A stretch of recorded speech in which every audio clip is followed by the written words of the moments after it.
sejam todos bem-vindos. Eu sou a Juliana. Eu sou a Ana Cristina e hoje nós vamos falar quem foi o Winnicott, seu processo de vida e de formação e um pouquinho sobre também os livros publicados, artigos que dão aí o arrojo, né, para nossa teoria. Então vamos lá. Nesse primeiro encontro, são 3 materiais que nós vamos estudar juntos. O primeiro, ele é bem pequeno, que fala sobre a pessoa do Winnicott.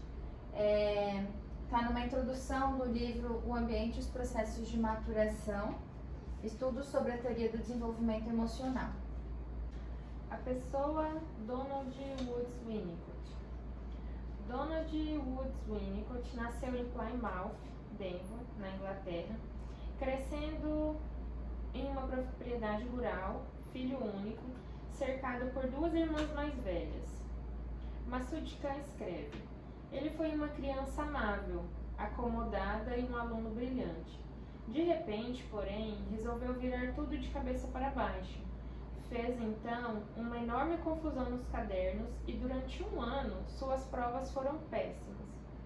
Claire Winnicott conta uma passagem significativa da autobiografia, não publicada e somente encontrada após sua morte, de Winnicott. Peguei meu taco de croquet com um tamanho de 30 centímetros, pois eu não tinha mais de 3 anos, e destruí o nariz da boneca de minhas irmãs. Aquela boneca havia se convertido para mim em uma fonte de irritação, pois meu pai não deixava de brincar comigo.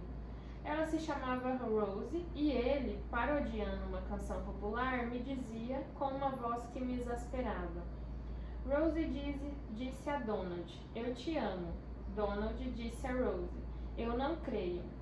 Assim, pois, eu sabia que tinha de destroçar aquela boneca e grande parte de minha vida se baseou no fato de que eu havia realmente cometido este ato, sem me conformar com desejá-lo e arquitetá-lo apenas. Provavelmente me senti aliviado quando meu pai, acendendo vários fósforos seguidos, esquentou o nariz de cera para moldá-lo e o rosto voltou a ser um rosto.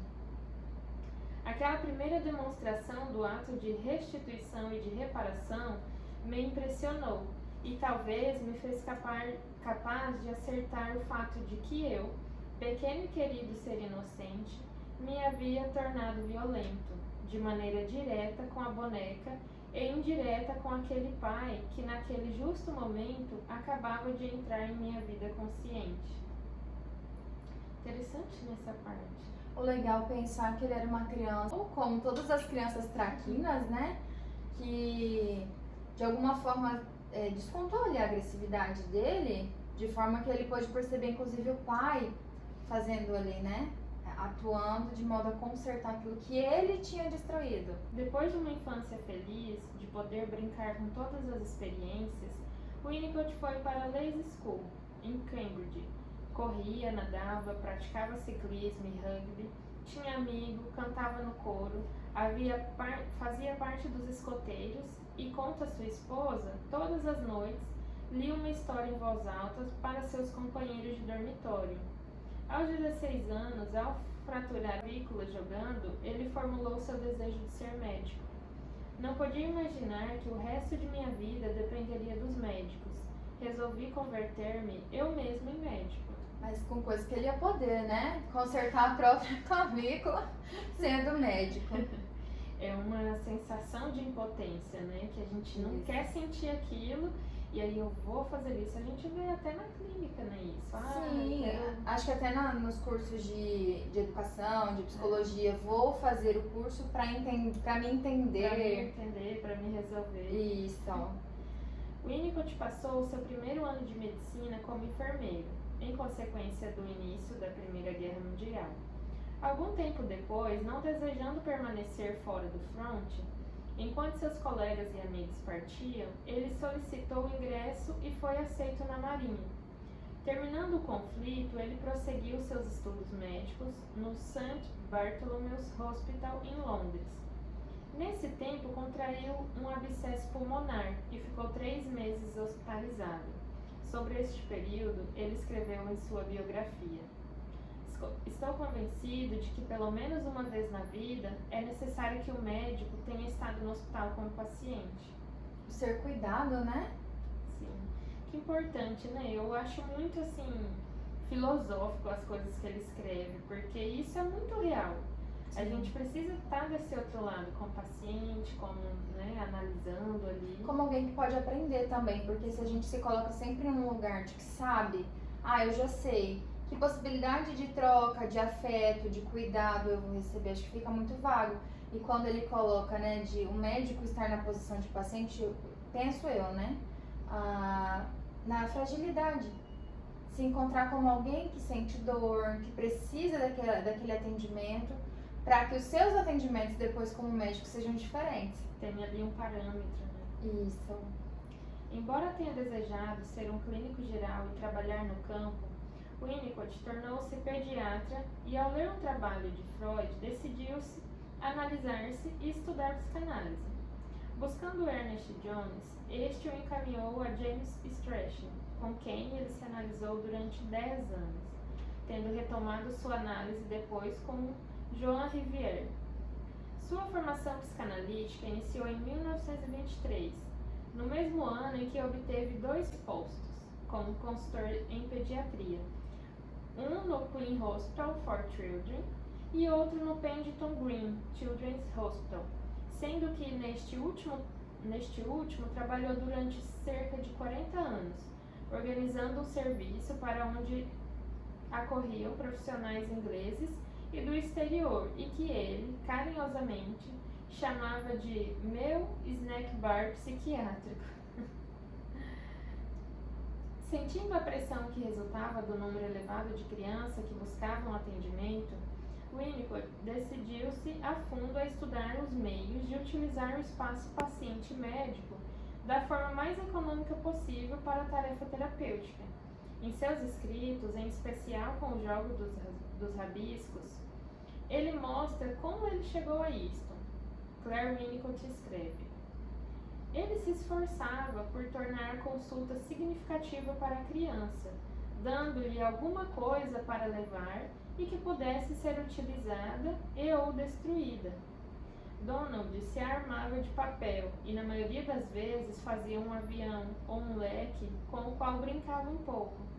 Após, dava o brinquedo para a criança, despedindo-se dela. Jamais soube de uma criança que tivesse rechaçado o seu gesto. Ele sabia como interagir ali, né? Sim, tem uma brincadeira que está descrita em algum lugar da literatura sobre jogar uma bola para que a criança devolva. A gente pode usar carrinhos de corda, vários objetos para que tenha esse dar e devolver. E é muito difícil que uma criança, sei lá, seja batida por um carrinho e não fazer nada. É como se fosse impossível mesmo disso acontecer. E a forma como ele encontrou a comunicação nesse jogo específico é o que possibilita se comunicar com crianças muito pequenas, muito doentes.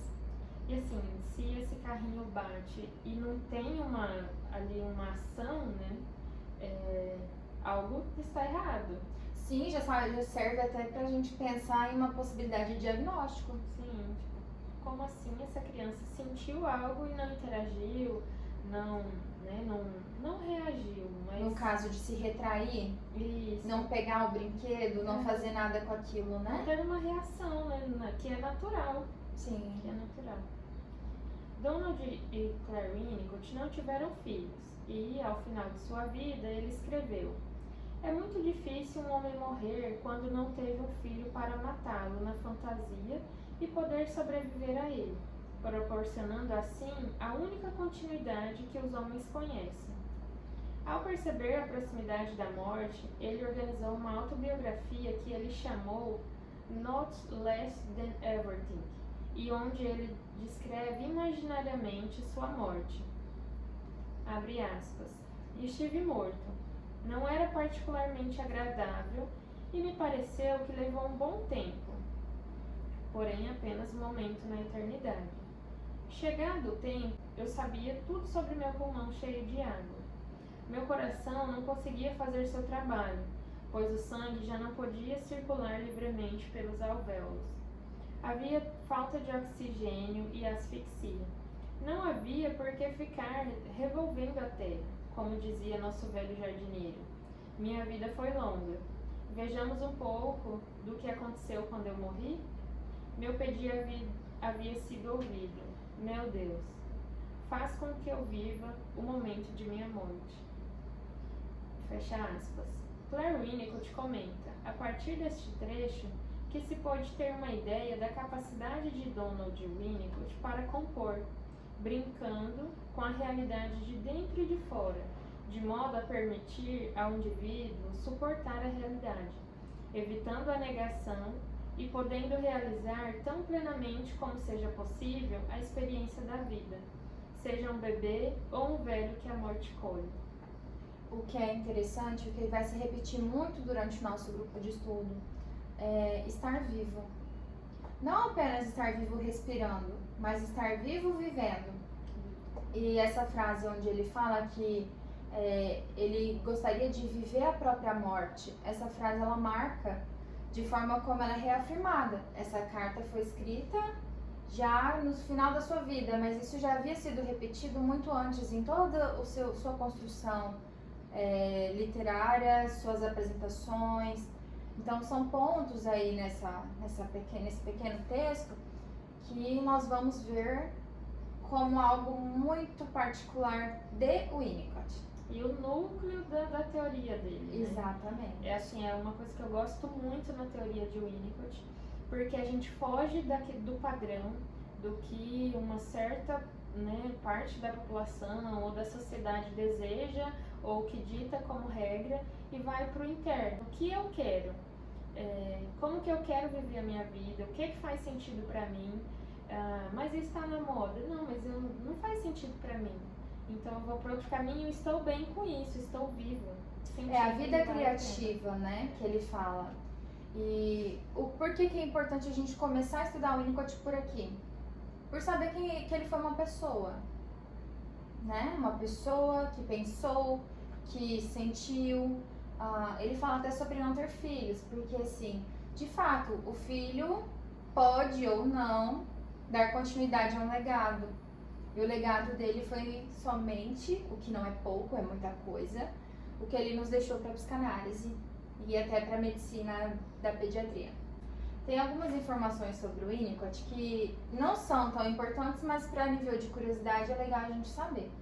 Ele nasceu em abril de 1896 em Plymouth, como a Juliana já tinha falado. Em 1923 ele começou sua faculdade de medicina. E antes nesse texto que a Juliana acabou de ler, fala da Claire Winnicott, a importância dessa mulher na vida dele, porque até então sua primeira esposa era uma artista plástica.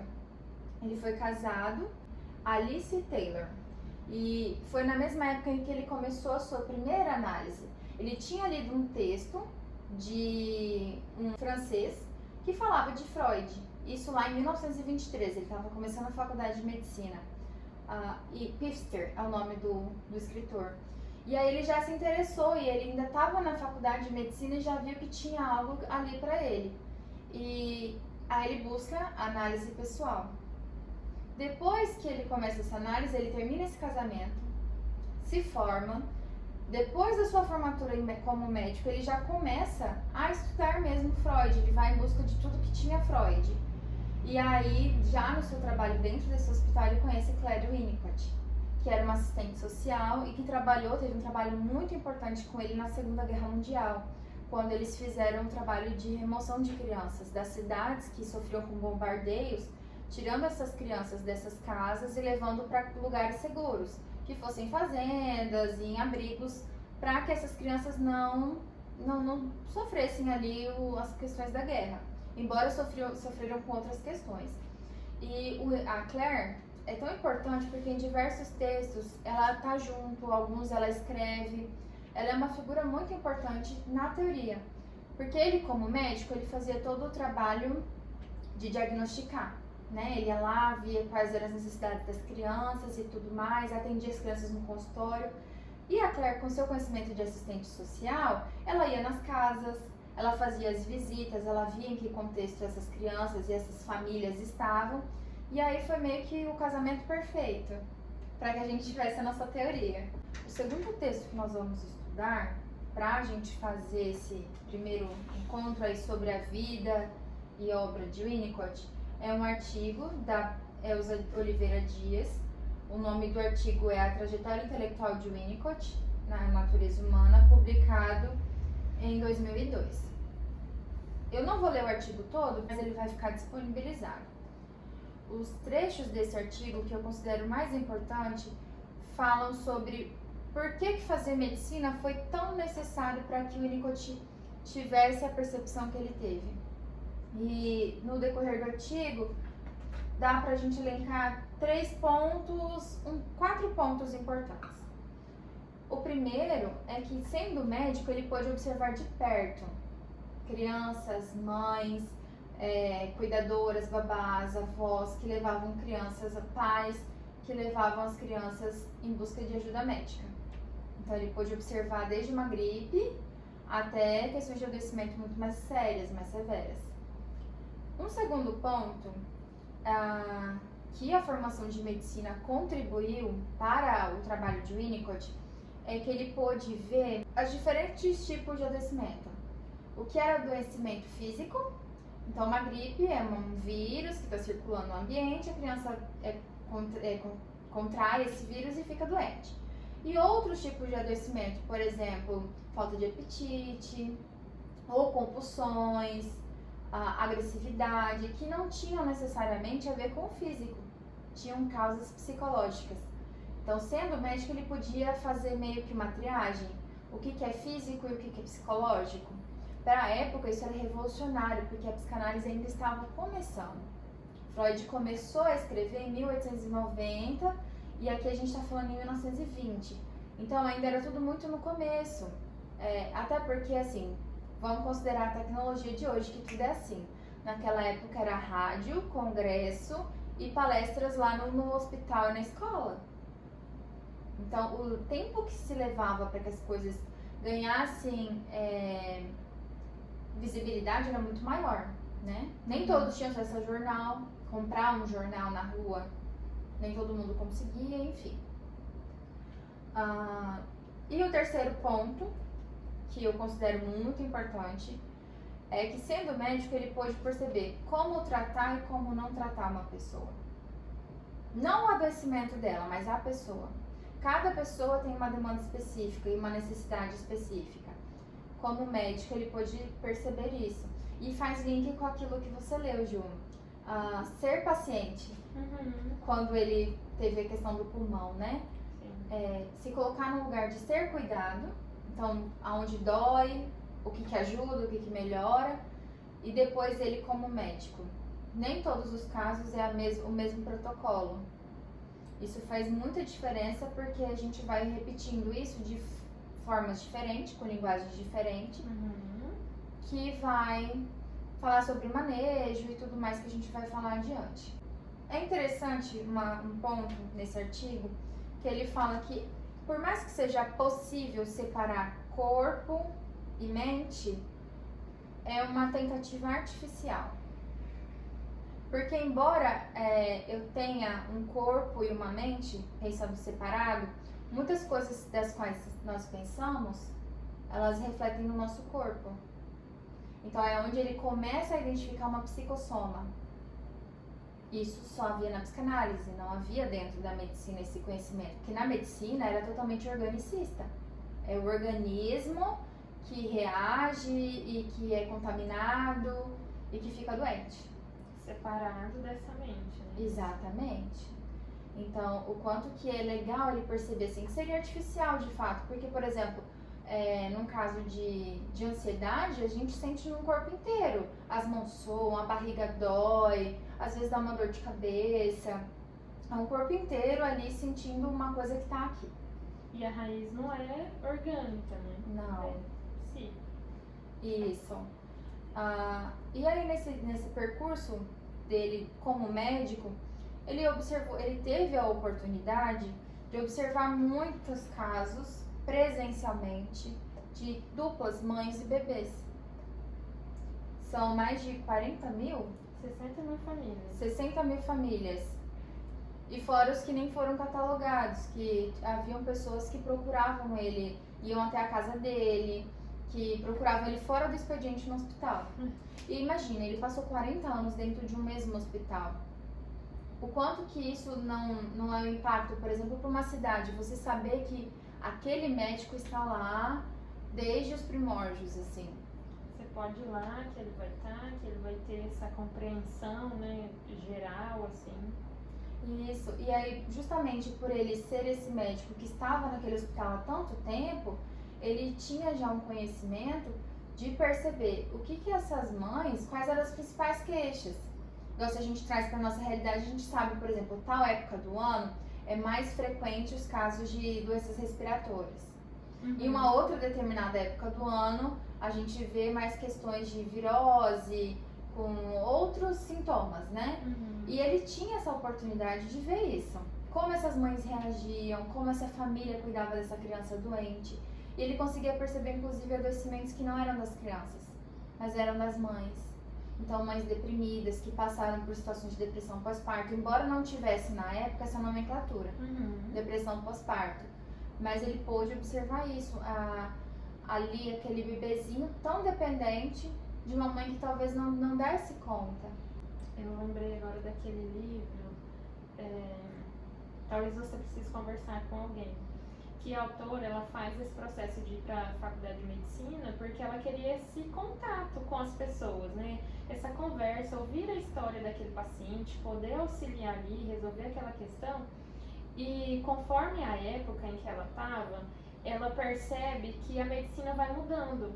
Então, que as coisas assim, 15 minutos atender um paciente e segue o protocolo e passa tal protocolo de medicação e pronto. Então, ela já não ia ter mais essa oportunidade de sentar ali, não se ela quisesse ganhar dinheiro e ser uma boa médica, né, no caso, dentro daquele processo. E aí ela sai, assim, porque não é isso que ela queria. Ela queria ouvir a história, ela queria poder auxiliar de outra maneira. E não só, esse protocolo é isso e acabou. E faz muito sentido, né? Porque o Winnicott estava dentro do hospital, mas ele ia para além disso. Na trajetória de Winnicott, ele vai percebendo que grande parte dessas crianças que chegavam com as mães, né? As mães e os bebês que chegavam no consultório, sofriam não só de adoecimentos físicos, mas também de perturbações emocionais graves e moderadas e que queriam ali de alguma forma uma atenção diferente, uma atenção especial. E o quanto que, somente sendo médico, ele tinha acesso a essas crianças e essas mães, né? Então, assim, o quanto que isso faz diferença no percurso teórico. E percebendo justamente essas perturbações emocionais primitivas, o Winnicott começa a entender e a encontrar um lugar para a psicanálise nesse contexto médico. Como se ele fizesse uma junção, né? Medicina com a psicanálise. Em algum momento da literatura, mais tarde, ele começa a falar de uma psicologia, que já seria a medicina, a psicanálise e um serviço social de ir conhecer o lar, verificar as condições que aquelas pessoas vivem, o ambiente de forma geral, acreditando já que é o ambiente que vai garantir um desenvolvimento suficientemente bom. Algo que é legal, Ju, a gente falar sobre esse ambiente, sobre essa natureza humana e sobre o entendimento que o Winnicott fez disso no seu percurso. Por exemplo, todo ser humano ele tem uma capacidade inata para se desenvolver, mas ele só vai se desenvolver de uma forma satisfatória se o ambiente, né, tiver ali provisões que garantam isso. Então, às vezes existem sim adoecimentos, uma criança que já nasce ali com uma deficiência orgânica, uma malformação, que vai impedir certas conquistas. Mas como ser humano, toda criança nasce já com a tendência para desenvolver. E precisa desse ambiente que forneça essa possibilidade para ele desenvolver, né? Exatamente. E ele só foi dando conta disso sendo médico.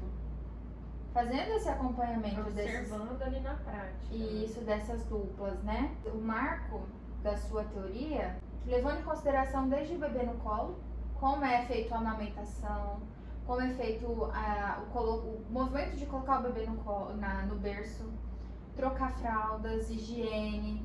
E aí ele pôde perceber também adoecimentos que eram da mãe, que não eram da criança. Então uma mãe mais deprimida, que tinha questões emocionais, o quanto aquilo interferia no manejo. Se esse manejo deixava de ser suficiente para a criança, se causava ali falhas, né, ou faltas. Então, assim, o ser humano é o único animal que nasce, ele é prematuro. Eu ia falar primitivo, mas não, ele é prematuro. Outros animais, eles nascem, levam ali algumas horinhas e já saem andando. O ser humano nasce e ele precisa que um outro humano cuide dele por um ano. Tem noção disso? Imagina, então esse ambiente tem que ser bem propício mesmo, senão Sim. desanda, né? Que a gente vê outros animais, sei lá, um cachorrinho. O cachorro fica 45 dias mamando. O ser humano mama obrigatoriamente até os 6 meses. Né? Tem animais que já nascem com dente e é questão de horas para já abrir os olhos e sair andando, e como se não dependesse tanto da mãe. O ser humano, ele não sabe comer sozinho, ele não sabe ter sua higiene sozinho, ele não sabe cuidar de si sozinho. E leva muito tempo, às vezes já é um adolescente, às vezes já tem até, sei lá, 20 anos e ainda não sabe se cuidar sozinho. Um adulto e ainda não dá conta disso. E isso é próprio da natureza humana. O Winnicott, no seu percurso como médico também, ele teve um momento da sua carreira que a gente estava falando antes, do seu prestígio, né, sendo médico 40 anos no mesmo hospital. Ele também participou do Ministério de Saúde da cidade, e ele participou da remoção de crianças devido à Segunda Guerra Mundial. Tiravam as crianças das suas casas e levavam para abrigos, fazendas, lugares seguros. E como médico, ele não dava conta sozinho. Ele foi capacitando equipes com professores, cuidadores, cozinheira, jardineiro, todo tipo de pessoa, para que desse conta de continuar oferecendo um ambiente para aquela criança. Que daí já não seria aquele ambiente com pai, mãe, irmãos, né? Elas perdiam isso devido às circunstâncias de guerra, mas elas precisavam ter algo bom para se desenvolver, tanto fisicamente, não adquirir doenças e tudo mais, né? Tomar comida de qualidade, higiene, cama, mas também precisavam de um suporte emocional até para lidar com essa mudança. Até ontem eu estava numa casa, hoje eu estou em outra casa. Que lugar é esse? Para quem morava na cidade, era acostumado com um movimento de pessoas na rua, e aí de repente acorda com um galo cantando. Sim. Então são mudanças e capacitar pessoas, né? Ele não fez tudo sozinho, ele capacitou equipes. Isso é o diferencial, porque às vezes a gente pensa como psicólogos na nossa prática dentro da psicologia, é claro. Mas cabe a abordagem winnicottiana em qualquer profissão, seja médico, enfermeiro, professor. Como eu já tinha dito mais um pouquinho atrás, né, do interesse por perceber que as questões eram relacionadas ao emocional primitivo. O Winnicott já estudava psicanálise, ele começou a estudar psicanálise ainda na formação, como a gente já leu, e a psicanálise freudiana. Depois ele se aproxima da psicanálise de Klein.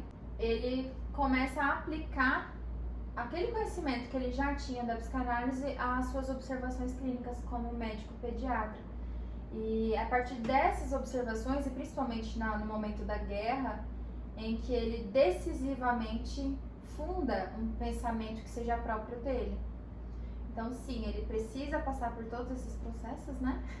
Ele precisa ser médico, ele precisa conhecer Freud, depois ele precisa conhecer Klein para encontrar o caminho dele. O que ele traz para nós, né? E ele faz assim um debate muito importante com a pediatria. Não só com a pediatria, mas com várias áreas da medicina. Porque o médico pediatra é o primeiro que tem contato com o ser humano. O bebê nasce, o obstetra tira e entrega ao pediatra. E aí o pediatra vai ver de que tamanho nasceu, qual é o peso, se tem alguma deficiência que não havia sido percebida no pré-natal, coisas assim.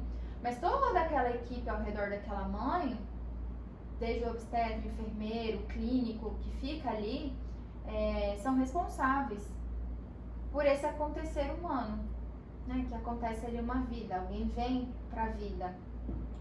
E isso é ali o suporte, a base para o começo de uma vida que vai se organizando emocionalmente, conforme ele traz para nós. Durante toda a sua vida, o Winnicott nunca abandonou a pediatria. Então, do começo ao fim, ele se dedica à pediatria, ele não deixa de ser médico, ele só agrega. Ele agrega a psicanálise na vida dele, tanto no seu trabalho como nos seus estudos de caso também. Tanto que ele começa a escrever observações que são... tem um livro que a gente fala, que o título é Pediatria e Psicanálise, que ele vê na pediatria a observação do caso e faz toda a teorização das hipóteses, do adoecimento, de que momento do amadurecimento a criança está, o sujeito, e como se ele fizesse essa junção, esse casamento assim, das duas áreas de conhecimento. Bom, para Winnicott foi essencial que ele fosse médico, né? Principalmente por ter a oportunidade de ser o primeiro que recebe a pessoa no mundo. O primeiro que dá boas-vindas ali para um bebezinho e o médico mais visitado. Porque pelo menos assim, é muito comum que as crianças até os 2 anos de idade vão ao médico pediatra com muita regularidade, né? Com uma frequência interessante. Depois isso vai se perdendo, a gente já não vai no clínico com tanta frequência. Sim. Né? Só pontualmente daí. Se tem algum sintoma, se tem alguma queixa, eu vou, mas não para acompanhar meu desenvolvimento. E o pediatra, ele tá ali para acompanhar, às vezes, mensalmente, semestralmente, se a criança cresceu, se ganhou peso, se já tá mastigando, se já tá tendo o movimento de pegar coisas, né, de pinça. Então, para ele ter crescido nesse lugar, né, eu acho que ele cresceu ali também. Que ele fala lá na história de vida, né? Ele sendo criança, ele precisando de um médico, querendo ser médico, depois ele fica doente de novo e vê que precisa de cuidado, então ele cresce, ele amadurece nesse meio de cuidado mesmo. Ele amadurece aí, né? Assim, isso ele vai vendo na prática, a teoria dele vai se construindo na prática dele. Isso que é bem interessante. Isso. Por isso que até a literatura, Ju, os livros eles não são escritos do começo, meio, fim, como a gente vê em outros autores. Cada artigo, são compilados de artigos, então a gente tem artigos com datas específicas, né? Ele fala da capacidade do bebê de ficar só, aí tem o ano do artigo, tá dentro de um livro, né? Ele fala da agressividade, tem o ano que foi publicado e o livro. Ou ele vai na rádio e dá uma conferência, leva uma informação e aquilo é tomado nota e vira um artigo que vai parar em um livro. Então assim, ele não para escrever um livro. Ele vai trabalhando e tomando nota. Vai observando crianças e tomando nota. A Elza diz que trazer nesse artigo é justamente isso, né? Ele faz nesse artigo também um debate, ele traz a psicologia, como eu já falei, que seria essa junção da medicina, assistência social, serviço social, e a psicanálise, e aí chega-se a uma psicologia, e aí depois ele faz um debate sobre a psiquiatria e a psicanálise, a psiquiatria infantil, que são totalmente diferentes. A psiquiatria do adulto geralmente já tem ali adoecimentos próprios do adulto, então durante muito tempo, principalmente no começo, era muito difícil de pensar na depressão na infância, por exemplo. Como que uma criança tão pequena entra em depressão, deprime? E aí ele vai descrevendo isso porque existem formas de depressão que são saudáveis. A capacidade de deprimir de forma saudável. E existe uma outra forma de depressão que é totalmente patológica. Então ele vai fazendo esse debate, né, de construção teórica, inclusive para os transtornos. E ali observando, né, bebês, a família. Sim. E ele observa o bebê deprimido. Então ele fala, opa, tem alguma coisa antes, né? Tem alguma coisa que não é esperado para essa fase. Fazendo essas observações, ele vai fazendo a construção ali da teoria. Sim. Como médico, acho que ele se aproveitou bastante da posição, né? Sendo médico, 40 anos no mesmo hospital, da mesma cidade. De alguma forma ele deve ter tido algum status, né? Ter sido reconhecido por isso. e é onde ele começa a levantar debates gigantescos, assim, com tratamentos que a medicina oferecia na época. Então, por exemplo, tratamentos de choque, as lobotomias. Ele começa a confrontar se existe real necessidade e eficácia nesses tratamentos para doenças que são psicológicas, que são emocionais. E por isso que eu falo assim, de alguma forma ele se usou desse lugar de ser médico. Porque até hoje, a palavra do médico é a última. Até hoje, na nossa sociedade, aquilo que o médico fala tem um peso muito grande. No Brasil, 2024. O Winnicott, na Inglaterra, em 1940, ele já ia nas conferências, nos congressos, e já trazia debates dessa forma, falando de que talvez nem tudo que era aplicado naquela época pela medicina tivesse eficácia comprovada. Então, de novo, né, como foi bom que ele tivesse esse lugar na medicina.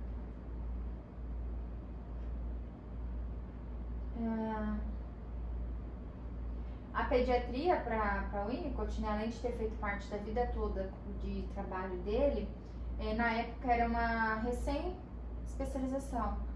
Até os anos de 1890, mais ou menos, não havia pediatria. Havia somente médicos de família. Então era o mesmo médico que atendia o bebezinho que acabou de nascer, mãe, pai, vô, vó, bisavô, que atendia a mesma família inteira. Então, o Winnicott ele é de uma época de revoluções dentro da medicina e na psicanálise que está surgindo ali com Freud e com todos os outros autores. Saindo desse artigo da Elza Dias, dá pra gente já ir para um artigo publicado pelo professor Loparic, que é o artigo Winnicott e Melanie Klein, Conflito de Paradigmas. Começando pelo que é paradigma, né? O professor Loparic, ele usa Thomas Kuhn para falar do paradigma. Paradigma é aquilo que... a pergunta que a ciência precisa.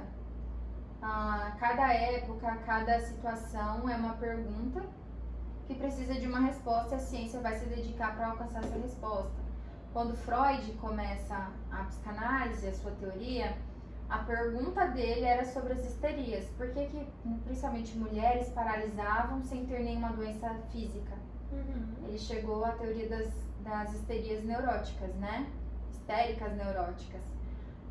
E o Winnicott, ele já percebeu algo muito anterior, que era porque bebês tinham problemas, dificuldades de seguir na linha do desenvolvimento, mesmo que não tivesse um adoecimento, uma necessidade especial, né?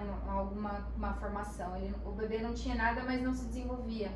O Winnicott viu ali a oportunidade de explorar, de questionar e de tentar responder, encontrar respostas. Então, paradigma começa por aí, uma pergunta que precisa de uma resposta. Cada época vai ter uma pergunta. Como eu já falei, né, o Winnicott ele começa a sua trajetória em Freud, depois ele segue em Melanie Klein, e é importante não sabermos datas. Nós já falamos lá sobre a vida dele, mas sempre ter as datas em nota.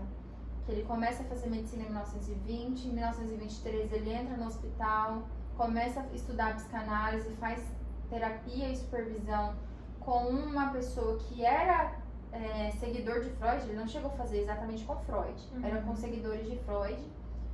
E aí ele vai fazer supervisão com Melanie Klein durante um longo tempo. E em 1952, ele escreve uma carta para Melanie Klein rompendo com ela. E o marco, por que eu falo das datas, né? Cada momento desse da trajetória, com quem ele partilhou, com quem ele conversou, com quem ele estudou, diz respeito ao momento na teoria. Então, em algumas partes ele usa palavras da teoria freudiana, id, ego, superego, complexo de Édipo.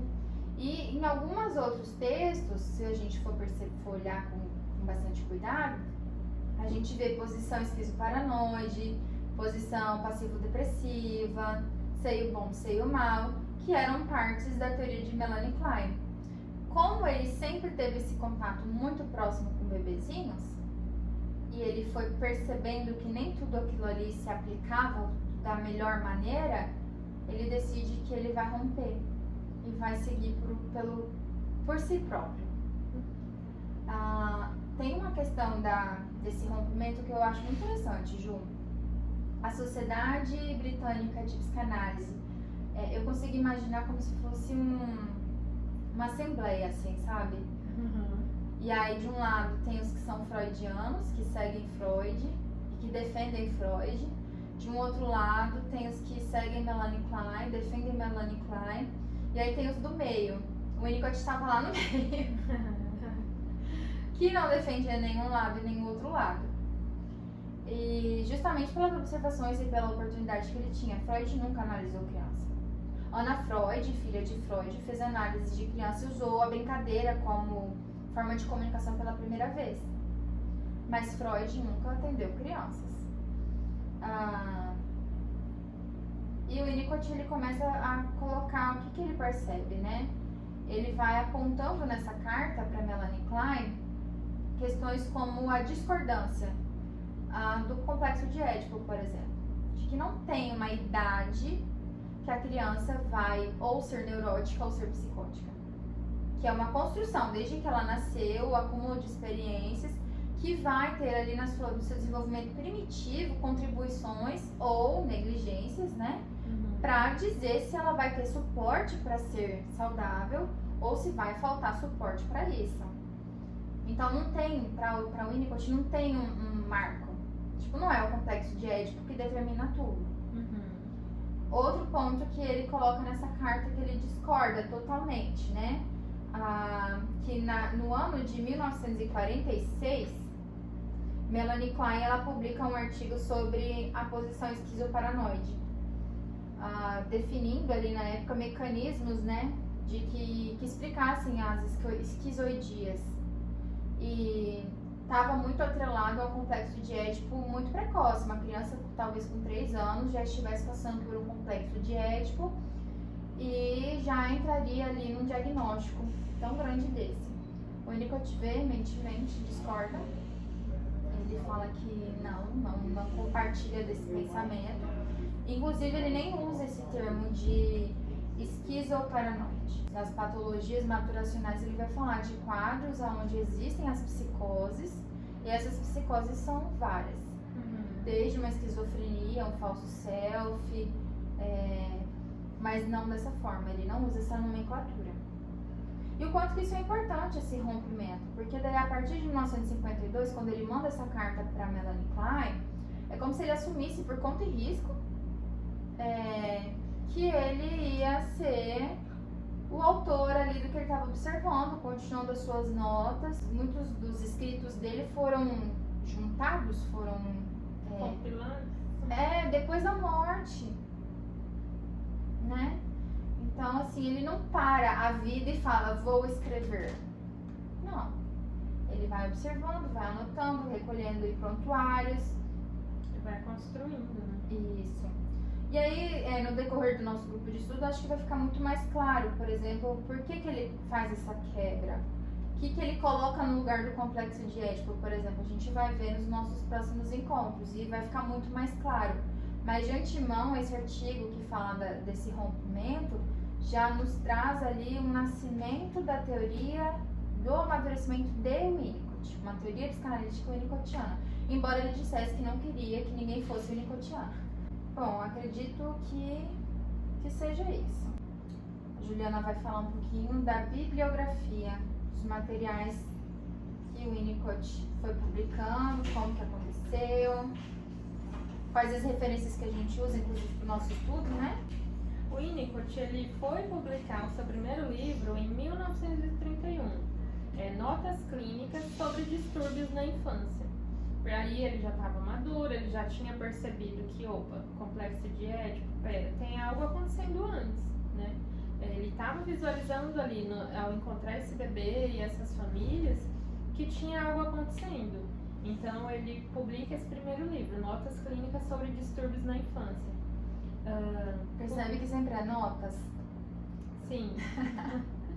Nunca é algo início, meio... Não é um manual, ele não faz um manual sobre como é a criação de crianças. Ele publicou ao longo de sua vida 10 livros. centenas de artigos e participou de diversos programas sobre maternidade na rádio BBC de Londres.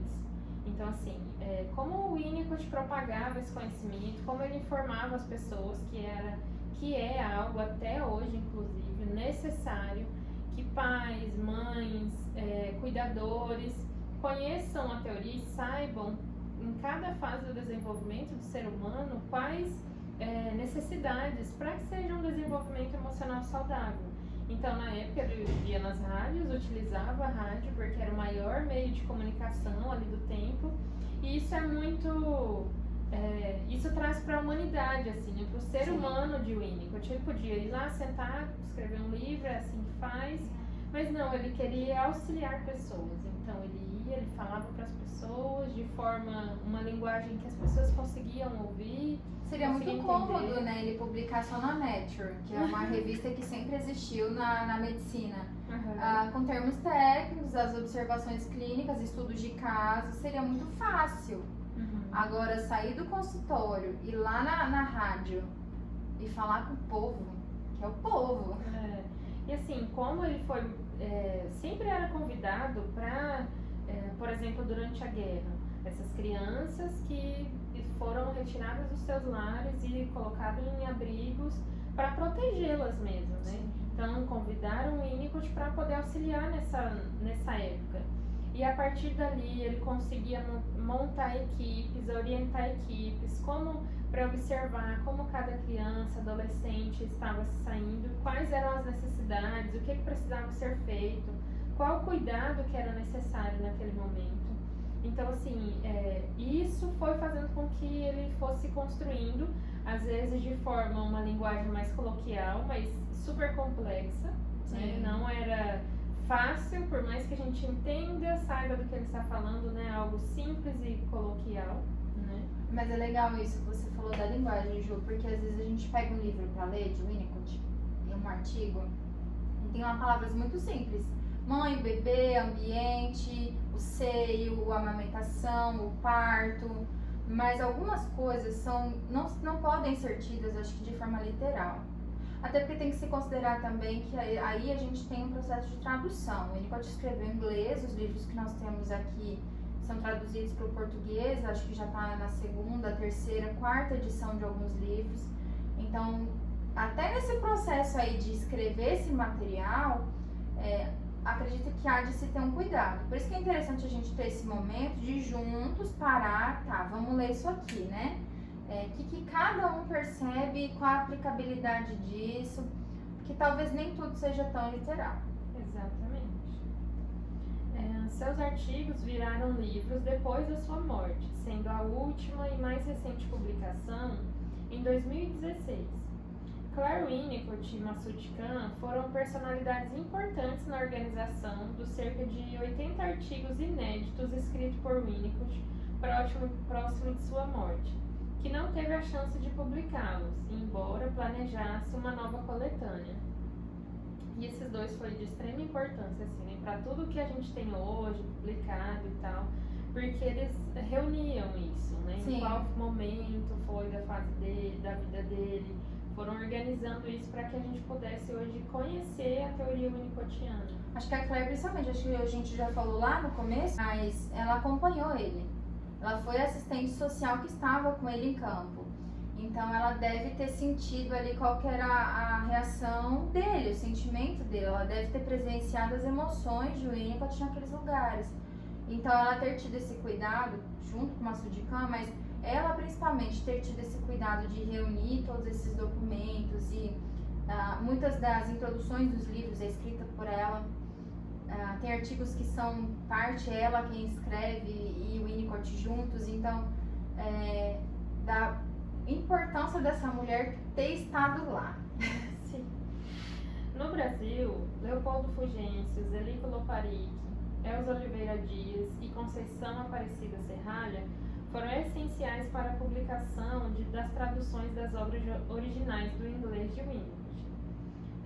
Então, assim, hoje a gente tem diversos livros publicados, né, já traduzidos para o português, E eles são reunidos por fases, assim, por ano. Então, assim, lá foi dividido e isso é muito importante a gente perceber na teoria winnicottiana, em qual momento foi escrito, quais eram as influências da época, em qual fase que ele estava, se ele estava mais ali no início, mais com Freud, ou depois mais com Klein.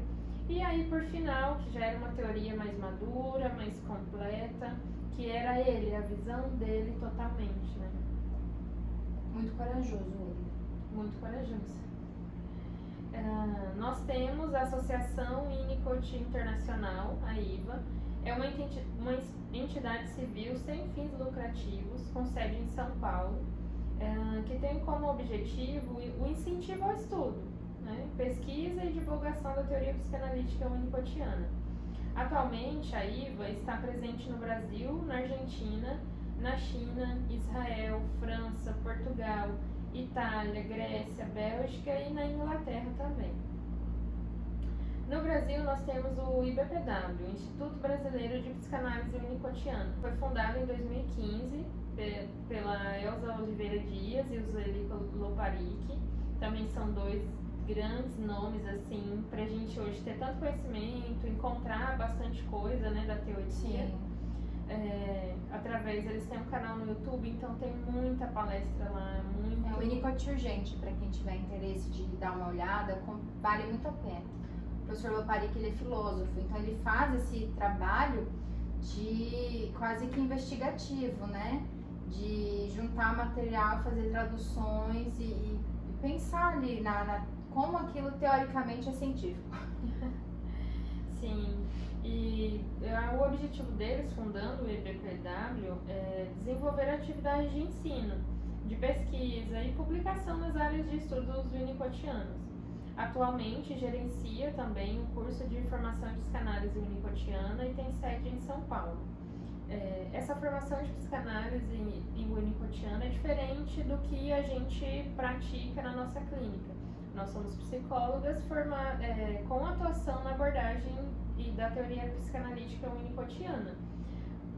Essa formação do IBPW é para ser um psicanalista, que vai fazer análise, uma outra voltagem, né, um outro campo dentro da mesma teoria, mas que atuam de forma diferente. Não tem ali um conselho de ética, não é reconhecido no Brasil, né, como profissão, mas é assim de extrema importância, é uma área de grande avanço, e que nesse mesmo pensamento, né, de Winnicott, do amadurecimento emocional, saudável. Para fazer a formação é legal a gente lembrar que podem ser outros profissionais além de psicólogos, e é interessante que tenha uma formação anterior. Acredito que não tem como hoje no Brasil fazer a formação em psicanálise sem ter uma formação prévia. Então, psicanalistas médicos, psicanalistas psicólogos, psicanalistas filósofos, é muito comum de se ver por aí, porque justamente como o Winnicott fez, ele juntou pediatria com a psicanálise. Hoje a gente vê profissões somadas à psicanálise. Nós usamos dentro da psicologia, pelo nosso conselho, é nomeado de abordagem psicodinâmica. E dentro da psicodinâmica, abordagem psicanalítica winnicottiana. E é isso. Sejam muito bem-vindos ao nosso grupo de estudo. Que seja uma experiência muito rica para todos nós, de aprendizado. Vai ser um prazer estudar com vocês. Assim, somente esse primeiro encontro vai ser disponibilizado online, porque a gente até nomeou de aula extra, assim, porque é bastante coisas que a gente precisa, né, estudar, que a gente precisa falar sobre.